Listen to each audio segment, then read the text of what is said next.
सतनाम साहेब बंदगी कबीर बीजक प्रश्न नंबर 295।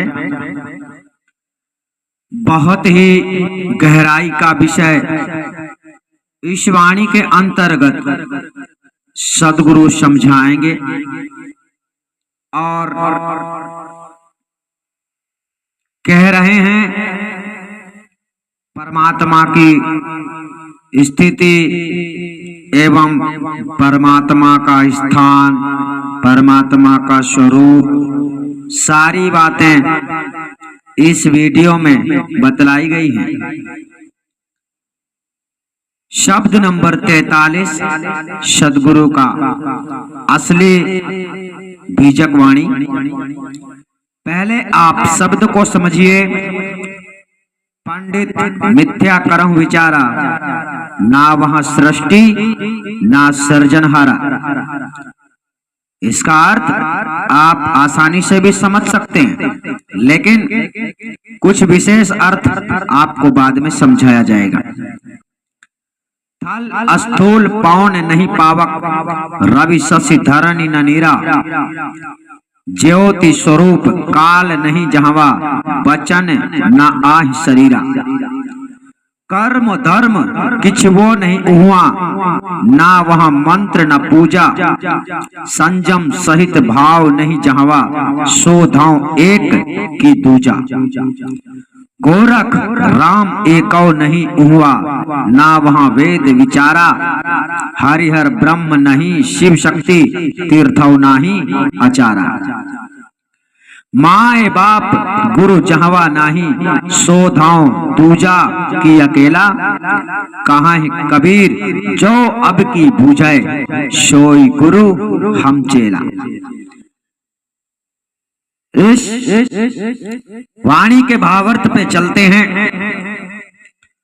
सदगुरु कबीर साहब इस शब्द में सार शब्द स्वरूप महाचेतन परम पुरुष परमात्मा का दिग्दर्शन कराते हुए पंडितों के प्रति उपदेश करते हैं।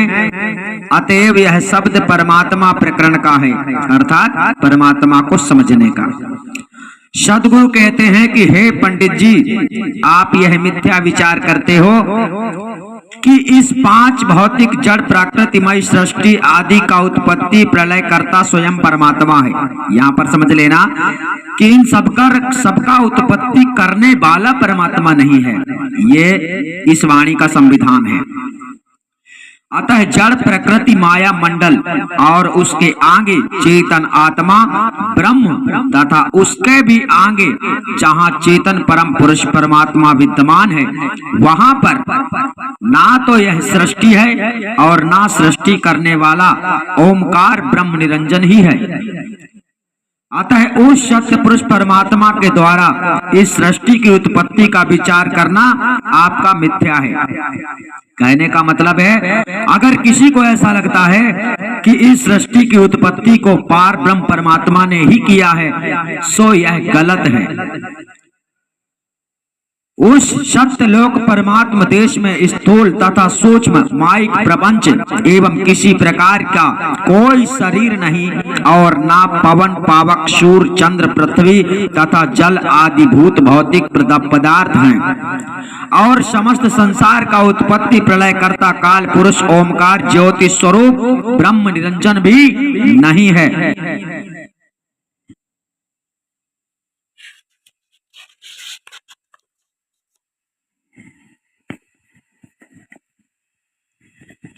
और उसका प्रतीक रूप ज्योति स्वरूप सूर्य की गति से होने वाले वर्ष मास पच्छादि काल समय भी वहां नहीं है। और ना वहां वचन अर्थात वाणी का विषय आदि कुछ पदार्थ है, और ना शरीर ही है। केवल इतना ही नहीं, किंतु उस परमात्मा देश में वेदोक्त यज्ञादि कर्म तथा धर्म पुण्यादि की पहुंच वहां नहीं है। और ना वहाँ किसी वेदादि मंत्रों की पहुंच है, और ना सगुण उपासकों के इष्ट देवों की एवं ना उनकी पूजा अर्चना आदि की ही पहुंच है, और ना वहाँ संयमादि के सहित नौथा भक्ति भाव आदि की ही पहुंच है। ऐसी स्थिति में वह भला एक है कि दो प्रकार का है, अर्थात जब वहाँ उसके अतिरिक्त दूसरा कोई है ही नहीं तब उसको एक कहा जाए, या दो जब वहाँ अन्य कोई है ही नहीं तो किसकी अपेक्षा एक या दो कहा जाए। सदगुरु यहाँ पर कहते हैं, एक कहो तो है नहीं, दो कहो तो गारी है, जैसे का तैसा कहें कबीर विचार। आगे कहते हैं, और वहाँ गोरखनाथ आदि सिद्ध योनियों की तथा ना राम आदि अवतारी पुरुषों में एक की भी पहुंच नहीं है, अर्थात ये एक भी वहां पर नहीं है, और वहां ना वेद का ही कुछ विचार है, और वहां पर ना हरि विष्णु हर शिव ब्रह्मा तथा शिव की शक्ति देवी एवं आदि शक्ति आद्य महामाया ही है, अर्थात ना इन किसी की भी वहां पर पहुंच है, और ना वहां पर तीर्थवासी तथा ना आचार्य विचारियों की ही पहुंच है। जिस महाचेतन परम पुरुष परमात्मा के ना कोई माता पिता है और ना कोई गुरु है, अर्थात उसका ना कोई कारण है और ना वह किसी का कार्य रूप है, अतएव वह कारण कार्य दोनों से पृथक है। यहाँ पर समझ लेना, साहेब ने कहा कारण कार्य दोनों से पृथक है। इसका मतलब आपको यह समझ लेना है कि सद्गुरु ना तो कुछ करता है और ना ही वह किसी का चेला है, ना ही उसका कोई गुरु है। दोनों बातें यहाँ पर आपको समझ लेना, ठीक है। क्योंकि अगर वो आपका गुरु बन जाता है तो आपको शिक्षा देना उसका अधिकार है, परंतु वो आपको शिक्षा नहीं देता है। संसार में शब्द गुरु के नाम पर धोखा देने वाले लोगों ने आतंक मचा रखा है, तो आपको समझना है। सदगुरु की भाषा को समझो, पाखंडियों की भाषा में ना हो। इस जगह पर सदगुरु कहते हैं, देखो पांचवी कड़ाई का अर्थ है, जिस महाचेतन परम पुरुष परमात्मा के ना कोई माता पिता और ना कोई गुरु है, अर्थात उसका ना कोई कारण है और ना वह किसी का कार्य रूप है, अतएव वह कारण कार्य दोनों से पृथक है।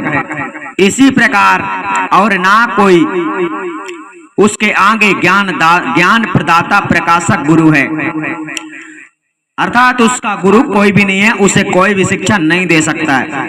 अर्थात जैसे सदगुरु कबीर साहब ने सतपुरुष परमात्मा का संदेश जगत में आकर दिया है भक्तों को, अर्थात उन्होंने अपने संविधान में जो कुछ भक्तों के लिए आदेश किया है उसे सिरोधार करके ही कोई व्यक्ति संसार से मुक्त हो सकता है। अपनी मनमानी करके इस संसार से कोई भी मुक्ति को प्राप्त नहीं हो सकता है। इसलिए सदगुरु के वचनों को अच्छी तरह समझना है। सदगुरु की असली वाणी कह रही है, अभी जो वाणी आपको पीछे बतला दी गई है उस वाणी का ही अर्थ चल रहा है। इसी प्रकार और ना कोई उसके आगे ज्ञान प्रदाता प्रकाशक गुरु है, अतः वही सर्व आत्माओं के निरंतर अंतर रहित आगे सदैव विद्यमान है। ऐसी स्थिति में भला बतलाइए कि उसको एक कहा जाए या दो प्रकार का कहा जाए, अर्थात जड़ चेतन मिश्रित वह अद्वैत रूप कहा जाए कि वह निर्गुण निराकार तथा सगुण साकार अथवा सर्वज्ञ एवं अल्पज्ञ इत्यादि द्वैत रूप कहा जाए। सो यह सिद्धांत हमारा नहीं है। सदगुरु क्या कहते हैं, यह सिद्धांत हमारा नहीं है, क्योंकि वह जड़ चेतन मिश्रित है, जड़ चेतन मिला हुआ अद्वैत रूप है नहीं, अर्थात वह जड़ जगत रूप और जीवत भाव रूप में कभी होता ही नहीं है। इसी प्रकार वह कभी निर्गुण निराकार और सगुण साकार रूप भी नहीं होता है। अतः वह इन सबों से भिन्न अखंड एक रस रूप में सदैव स्थिर रहता है। अतएव वह द्वैत अद्वैत आदि सर्व से भिन्न रहता है। छठवें नंबर पे यहाँ देखते हैं, सदगुरु कबीर साहब कहते हैं कि ऐसे देव दुर्लभ मनुष्य तन को पाकर जो मनुष्य भेदी सदगुरु की शरण जाकर उनसे अब की बार उस परमात्मा को समझ लेता है कि उस महाचेतन परम पुरुष परमात्मा के प्राप्ति के भेद साधन ज्ञान को प्रदान करने वाला ही हमारा सच्चा सदगुरु है और मैं उसका शिष्य दास हूँ। अब यहाँ पर वाणी का विराम हो गया है और ये वाणी जो आपको दिख रही है, इस वाणी का भावार्थ नहीं किया गया है। इस वाणी का भावार्थ लेकर हम आपको अगले वीडियो में समझाएंगे, ठीक है। इसके बाद ये वाणी आपको देखने को मिलेगी। इसका अनुवाद नहीं किया गया है, परंतु इसका अनुवाद हम करके आपको डायरेक्ट देंगे, यानी ऑनलाइन आएंगे आप लोगों के सामने और इनका एक एक शब्द का एक एक सही अर्थ समझाकर हम आपको संतुष्ट करेंगे। परंतु इसका मतलब पहले समझ लेते हैं। पहले आप इसका मतलब समझ लीजिए। पहले तो आपको ये जानना है कि भेदी गुरु कौन है। भेदी गुरु वही है जो सार शब्द गुप्त रहस्य को जानता है, आपको सार शब्द लखाता है, ठीक। यह प्रथम भेद होता है। दूसरा भेद उसे कहा जाता है जो पूरे जीवन में आपको कैसे कर्म करने हैं, कैसे कर्म नहीं करने हैं, कौन सा काम करना चाहिए, कौन सा काम नहीं करना चाहिए, आपके आचार विचार को स्थिति रखने का, यानी इस नियम को धारण करना, अर्थात परमात्मा की प्राप्ति हो जाए। सार शब्द में आप रमण हो जाओ। सार शब्द में अर्थात आप योग्यता आपको लाना है। सबसे बड़ी बात होती है उसकी योग्यता। अगर आपके अंदर उसकी योग्यता, उसको पाने की योग्यता नहीं आती है तो आप आत्म स्वरूप परमात्मा स्वरूप का ज्ञान प्राप्त करने के बाद भी 84 में चले जाएंगे। यहाँ पर बहुत ही सावधानी से आपको समझना है, क्योंकि जो यहाँ पर साधन अभ्यास की बात बताई गई है, साधन अभ्यास यही है कि गुरु के वचनों पे चलते रहना, पूरा प्रयास करना, अपने अंतर्गत सदगुरु कबीर साहब के बताए गए समस्त संविधान को धारण करना। यानी सदगुरु कहते हैं कहता कहता सब मिले, कहता मिले ना कोई। तो आपको धारण करना है। अगर आप धारण नहीं करते हैं तो फिर तुम मनमानी कर रहे हो, और मनमानी करने वाला इस संसार से कोई भी प्राणी मोक्ष को प्राप्त नहीं कर सकता है। तो साहब ने यहाँ पर क्या कहा कि जो हमें मोक्ष दिला सकता है, आपको मोक्ष दिला सकता है, परमात्मा की प्राप्ति करवा सकता है, वही तुम्हारा गुरु है। यहाँ क्या बताया गया, वही हमारा सच्चा सदगुरु है और मैं उसका शिष्य दास हूँ। ये भक्त समाज के लिए सदगुरु अपनी ओर से आदेश कर रहे हैं। और पाखंडी गुरुआ लोगों ने अलग से एक शब्द गुरु बना दिया है, जो शब्द गुरु आपको कोई भी शिक्षा देने वाला नहीं है, जिसके भ्रम में पढ़कर आप लोग केवल और केवल 84 ही जा सकते हो। तो आप लोगों को बहुत ही अच्छी तरह से समझना है, जागना है कि सदगुरु कबीर साहब क्या कह रहे हैं और पाखंडी लोग क्या कह रहे हैं। आदि अनादि मुक्ति पंथ में परमात्मा की पूर्ण प्राप्ति का पूर्ण भेद दो हैं। हमने आपको बतलाया है कि दो भेद हैं और वो दोनों भेद की प्राप्ति करना अति आवश्यक है। जरा सी भी लापरवाही आप लोगों को मंजिल तक नहीं पहुंचने देगी। इसका मतलब ये है कि आप जब योग्यता में नहीं आएंगे, आपके अंदर वो योग्यता नहीं है, परमात्मा के पास जाने से डरते हो, अर्थात लालच लगी हुई है, संसार में रहते हो, एक तरफ से माया घेर रही है और एक तरफ से डर भी लगता है कि मुझे इस जीवन में परमात्मा की भक्ति भी करना है।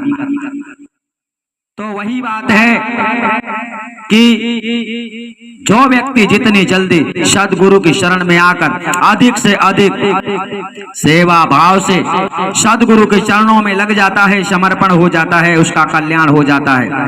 लेकिन जिसके मन में यह चल रहा है कि बाद में कर लेंगे, फिर कर लेंगे, फिर कभी कर लेंगे, तो ऐसे लोगों के साथ अनावश्यक घातक होते हैं। घातक मतलब यही समझो कि पल का भरोसा नहीं है। इसलिए सदगुरु की शरण में आने के पहले ही जो मर जाएगा, जीवन को त्याग देगा, छूट जाएगा उसका जीवन, उसके लिए परमात्मा का क्या दोष है? कोई दोष नहीं है। इसलिए जब तक सतगुरु नहीं मिलता, सच्चा भेदी गुरु नहीं मिलता, तब तक आप लोगों को खोजते ही रहना चाहिए, क्योंकि सच्चा भेदी गुरु जब मिल जाएगा तो परमात्मा पूरी तरह से तुम्हें मिल जाएगा।